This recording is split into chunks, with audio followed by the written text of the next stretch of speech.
Le street art est une aventure dans l'espace urbain. Il y a mille manières d'investir l'espace urbain et surtout une façon de rendre public ce qu'on produit.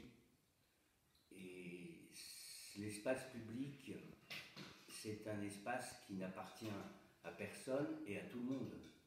C'est-à-dire que c'est un espace qui prend son sens avec les gens qui l'occupent, qui le traversent, qui y séjournent. Sans ça, l'espace public en tant que tel n'est rien, quoi. Il est non existant. C'est la présence des gens qui le rend vivant. Or, le street art, justement, est une manière de produire du sens dans l'espace public. C'est-à-dire l'espace public, souvent on dit qu'il y a une pollution visuelle, qu'il y a une multitude de signes qui apparaissent sur les murs, qui apparaissent sur les trottoirs, etc. Il y a des signes partout, y compris évidemment les signes publicitaires. Or, le street art s'inscrit dans cette pollution visuelle. Mais ce qui est curieux, c'est qu'il crée des effets de sens en permanence dans cette pollution visuelle. C'est-à-dire que le street art ouvre des espaces sémantiques dans l'espace urbain. Et la pratique, par exemple, de Philippe Erard, moi, m'a beaucoup étonné parce que c'était une manière, en fait, de donner du sens dans l'espace de la ville, c'est sûr, mais c'était aussi une manière de se confronter, c'est une confrontation à la ville. Et cette confrontation à la ville, il la pratique, en fait, comme une allégorie. C'est-à-dire, il crée une allégorie dans la ville. Une allégorie, c'est quelque chose de particulier, puisque c'est comme l'usage, par exemple, d'images très stéréotypées, archétypiques même, d'images archétypiques qui vont être utilisées pour représenter une idée abstraite. Or, les idées abstraites de Philippe Erard, vous allez en rire, pour moi, en fait, tournent autour du bancal, ce qu'on appelle le bancal. Il a créé une esthétique du bancal. Et cette esthétique du bancal, il la représente dans l'espace public. Et c'est-à-dire que ces bons hommes sont toujours dans des situations invraisemblables, en perte d'équilibre, dans des postures qui sont... qui ne tiennent pas debout, en fait. Et ça permet de provoquer sur le regard une sorte d'interrogation, comme ça, de l'énigme du genre humain. Qu'est-ce que c'est que le genre humain, quoi ? Est-ce que les corps qui apparaissent, par exemple, sur des chaises empilées, est-ce que ces corps-là sont des corps qui sont aussi les nôtres, en quelque sorte ? Mais là, ce déséquilibre est représenté finalement par une image très connue, par une image conventionnelle finalement. Alors, il faut considérer aussi que l'espace de la ville, par exemple, permet des accidents de la vision en permanence, les provoque même. C'est-à-dire que les effets de perspective dans une ville sont considérables. Les incongruences visuelles, par exemple, sont considérables. Et la pratique du street art s'inscrit dans cette configuration hétérogène, justement, de l'espace de la ville.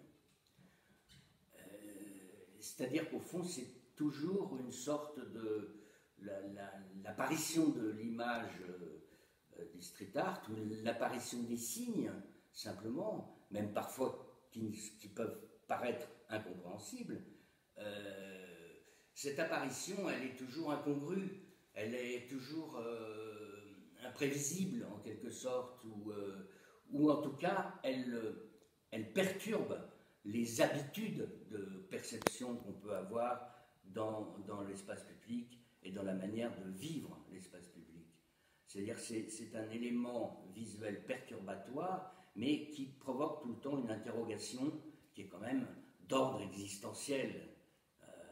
Par exemple, qu'est-ce qu'on fait dans telle ou telle situation, justement, où on est aujourd'hui dans un excès de protection. C'est ce que représente par exemple bien Philippe Erard avec ses bouées. On est dans des bouées de sauvetage, il y a des quantités de bouées de sauvetage, mais on ne sait pas comment les enfiler, ou on est assis dessus, mais on ne sait pas où ça va, etc. Donc c'est bien l'idée existentielle qui est représentée, l'idée existentielle d'un genre humain qui va à la dérive, en quelque sorte. Alors, la puissance de l'allégorie chez Philippe Erard, en fait, c'est de faire du récit dans la ville, une narration. Et cette narration se confronte au temps d'une durée, finalement, qui peut paraître éphémère, mais qui se répète, qui est toujours en état de renaître, en quelque sorte. C'est-à-dire éphémère, oui, parce que contrairement par exemple à l'image qui est derrière moi, qui est un collage récupéré de Philippe Erard à la campagne, mais qu'il a fait à la campagne, mais ce collage-là, il est protégé comme si au fond il était dans un musée. Et c'est dans une grotte qu'il est là, enfin dans une grange qu'il est là, et qu'il est condamné en quelque sorte presque à l'éternité, il peut durer, quoi. Et c'est le contraire de l'état d'esprit et du street art, et aussi particulièrement de Philippe Erard. Ces collages sont destinés à subir des modes de destruction, y compris l'usure, y compris la pluie, les intempéries, etc., y compris le vandalisme aussi. Donc il y a dans le collage l'idée d'une intervention éphémère dans la ville, et là derrière moi c'est finalement exactement le contraire qui se passe. C'est une protection de l'éphémère en fait, si on pourrait dire, une protection d'éternité pour l'éphémère. Bon. Ça peut être insupportable d'ailleurs, hein. Ça c'est une autre chose. Mais ce rapport au temps est quand même très particulier, parce que la façon, par exemple, dont Philippe Erard fait ses collages, c'est aussi, il y a un certain temps d'intervention, ensuite un certain temps de résistance, en fait, du collage par rapport à la position où il a été installé. Mais il y a aussi dans l'allégorie, le phénomène allégorique qui met en place, dans la narration en quelque sorte, il y a cette image présente toujours presque d'un contretemps en quelque sorte, de quelque chose qui renvoie à l'archéologie de l'inconscient du genre humain, l'archéologie de l'inconscient du genre humain, c'est-à-dire des bons hommes qui ne savent pas très bien ce qu'ils font peut-être sur la Terre. Mais qui peut savoir ce qu'on fait sur la Terre? Ça, c'est autre chose. Mais c'est ça aussi, c'est ce contretemps qui produit un effet archéologique dans l'immédiateté de la visualité. Vous voyez, ça c'est important. C'est-à-dire que dans l'immédiateté, puisqu'on vit tout le temps dans la communication immédiate, c'est-à-dire à une vitesse grand V, l'effet de contretemps prend un sens très fort, parce que justement, il introduit une archéologie de l'être humain, une archéologie du genre humain, surtout dans les collages de Philippe. Donc, ce rapport au temps n'est pas simplement lié à l'idée de le culte de l'éphémère, tel que peut l'avoir une partie de l'art contemporain. C'est pas forcément ça, quoi. C'est aussi comment dans l'éphémère, il y a des effets de contretemps qui créent de la durée. Et une durée complètement atemporelle. Comme l'inconscient lui-même, comme l'inconscient humain, quoi. Et je pense que cette interrogation-là est toujours présente dans l'espace public, et c'est intéressant parce que, au fond, ça veut dire aussi que moi, en tant que regardeur, je peux regarder, n'importe qui regarde ce qui se passe, ou même s'approche au moment de l'opération, de l'intervention de collage, etc. Mais ce qu'il y a, c'est que il y a un effet particulier de désubjectivation qui se manifeste. Je m'explique. Ça veut dire que l'espace public, c'est aussi un espace du commun, c'est un espace dans lequel le sujet se perd, en quelque sorte, se dissout.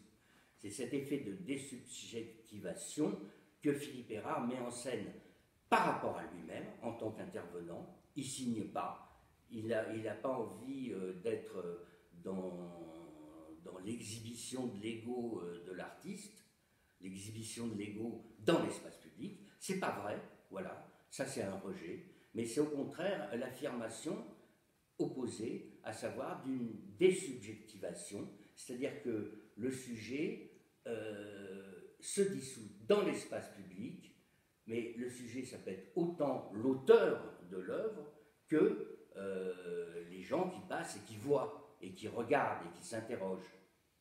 Et parce que tout le monde vit dans l'espace public un effet de désubjectivation permanent, et c'est pour ça que d'ailleurs les gens se replient sur leurs petits appareils qu'ils mettent dans les oreilles pour essayer de fermer leur monde à l'extérieur,